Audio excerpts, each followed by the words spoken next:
name is Sharon Thomas, and the group that I led is a closed group. The group never required any pre-planning or pre-group planning, as the group is already established. The meeting was held on Sunday, May 6th at 10 a.m. and lasted for 1 hour in the church's auditorium. My relationship with the group members is still on a formal level, but as time goes on, I'm getting to know them. There were 14 group members on this day, not included the pastor and co-leaders. In this group, the members share their various struggles in life as well as their victories, while at the same time receiving valuable biblical principles, which gives them new perspectives. The purpose of the group is centered around servant training and emphasizes the fact that to serve, individuals must first be disciples of the Holy Spirit. Before this opportunity to speak came to fruition, my role in the group was and still is simply one of the group members. The setting of the meeting was formal, and the group members never diverted from the stated goal or purpose. This group has been operating in the middle or working stage for quite some time, where members focus on the group's purpose, group dynamics, content, and process. Since this is a formal group, the tone I set was serious, but at the same time light and relaxed so that group members felt comfortable. I started off by stating the purpose for the group, and after that statement asked group members to focus on the goal I call the changing of the mind goal. The purpose of this is twofold. One, to act as an icebreaker, and two, to be used as a round. Here, I asked each member to do a self-evaluation for about 10 minutes, and on a piece of paper write down a phrase or word where they believe they are in their personal and spiritual growth. I disguised the phrase or word round in the original goal setting. Because the group is already in the middle or working stages, it was easy for members to share. And just before 10 minutes was up, I signaled to group members that the next 30 seconds they should conclude this portion of the exercise. This exercise allowed group members to have a set foundation for the next step in the overall purpose and goal, in letting them see where they were in their thinking and personal growth. By having group members see the importance or right thinking, they all agree that without this, the purpose of the group, being servants and disciples of the Holy Spirit, cannot be ultimately satisfied. The group went into a 5-minute reflection before the next portion. The next step in the process, I asked group members to split off in dyads, preferably with someone whom they don't usually communicate with.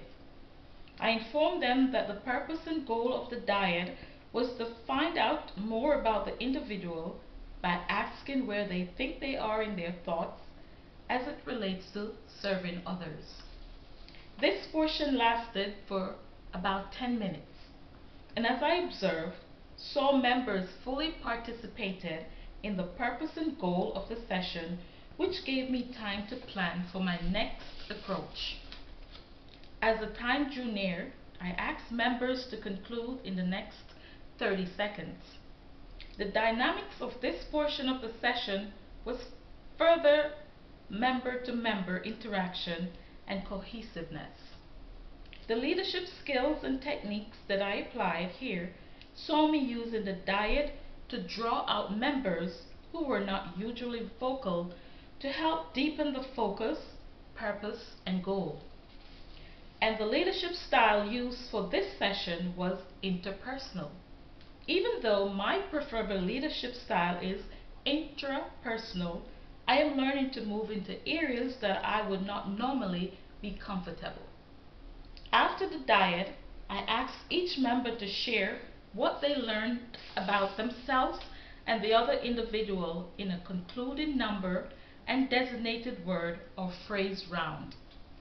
This portion of the session also went into the closing stage of the session, where I asked each member to use a word or phrase of how they felt and a number that corresponded to that feeling, with 1 being extremely dissatisfied and 5 being extremely satisfied with what they learned and how they felt as being a servant. In this portion lasted for about 30 minutes. Throughout the process, I saw each member, along with the main lead, engaging in the content and dynamic of the session, which was encouraging. Self-assessment. Because of my shy personality, I had to overcome my fear in standing before the group so that I could articulate to them my intent and purpose in a clear and easy to understand manner. Before the meeting, I did my own personal pre-planning and big picture planning, not only for what is needed for the group and the materials to be covered, but personal preparation and practice. Fear was my biggest opponent, but with the support of the leader and group members, I felt comfortable to bring across the material for the session.